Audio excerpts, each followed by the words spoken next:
नमस्कार साथियों। सावन मास का पावन आगमन हो चुका है और साथ ही शुरू होती है एक ऐसी आध्यात्मिक यात्रा जिसमें सिर्फ शरीर ही नहीं आत्मा भी तपती है। उस यात्रा का नाम है कांवर यात्रा। लेकिन क्या आपने कभी सोचा है कि कांवर उठाने की परंपरा की शुरुआत कैसे हुई? यह केवल परंपरा है या इसके पीछे कोई गूढ़ आध्यात्मिक रहस्य है? कहानी शुरू होती है लंका के पराक्रमी राजा रावण से। रावण जो शिव जी का परम भक्त था, उसने हिमालय के कैलाश पर्वत पर जाकर शिव जी को प्रसन्न करने का प्रयास किया।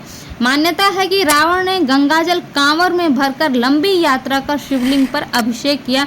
उसकी यह यात्रा आज भी कांवर यात्रा की पहली शुरुआत मानी जाती है। दूसरी ओर एक और कथा कहती है कि जब समुद्र मंथन से निकला कालकूट विष और समस्त सृष्टि संकट में पड़ गई, तब भगवान शिव ने विष को अपने कंठ में धारण कर लिया।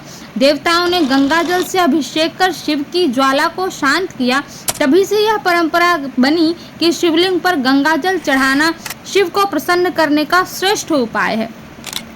आज भी लाखों भक्त हरिद्वार, गंगोत्री, वाराणसी, सुल्तानगंज जैसे पवित्र स्थलों से गंगाजल कांवर में भरकर पैदल चलते हैं और अपने आराध्य महादेव को वो जल चढ़ाते हैं। यह केवल यात्रा नहीं है, यह आत्मा का तप है, श्रद्धा की परीक्षा है और भक्ति की पूर्णता है। इस यात्रा का नियम बहुत कठोर है। नंगे पांव चलना है, ब्रह्मचर्य का पालन करना है, किसी से विवाद नहीं करना है और सबसे महत्वपूर्ण है कि कांवर को भूमि पर नहीं रखना है। यह सभी नियम दर्शाते हैं कि यह यात्रा केवल बाहरी नहीं, अंतरात्मा की भी साधना है। यह परंपरा समाज में सेवा, सहयोग और सामूहिक शक्ति की भावना को भी जागृत करती है। जहां एक ओर कांवरिया चलते हैं, वहीं दूसरी ओर ग्राम ग्राम में शिविर लगते हैं, जहां उन्हें जल, भोजन, विश्राम और प्रेम मिलता है।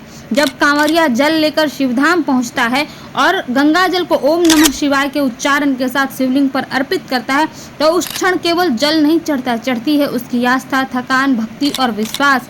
कांवर यात्रा का वास्तविक उद्देश्य है अपने भीतर के शिव तत्व को जागृत करना। यह केवल एक व्रत नहीं, यह एक समर्पण है, एक तपस्या है और एक पूर्ण आत्मनिवेदन है। शिव भक्त वही नहीं जो रुद्राभिषेक करे, शिव भक्त वह है जो अपने भीतर के अंधकार को भी उस जल से धो डाले और वह जल भगवान शिव को अर्पित कर दे। तो आइए इस सावन महादेव की भक्ति में डूब जाएं, कांवर उठाएं, नियमों का पालन करें और शिव से केवल वरदान नहीं मांगे, उनसे ही मिलने की याचना करें। हर हर महादेव, बोल बम। तो इस बार जब कांवर उठाइए तो नियमों का श्रद्धा पूर्वक पालन कीजिए। बीड़ी, सिगरेट, गुटखा, कोई भी ऐसी वस्तु जो खाने योग्य नहीं है उसका त्याग कर दीजिए। और वीडियो अच्छा लगे तो लाइक कीजिए, शेयर कीजिए, सब्सक्राइब भी कीजिएगा।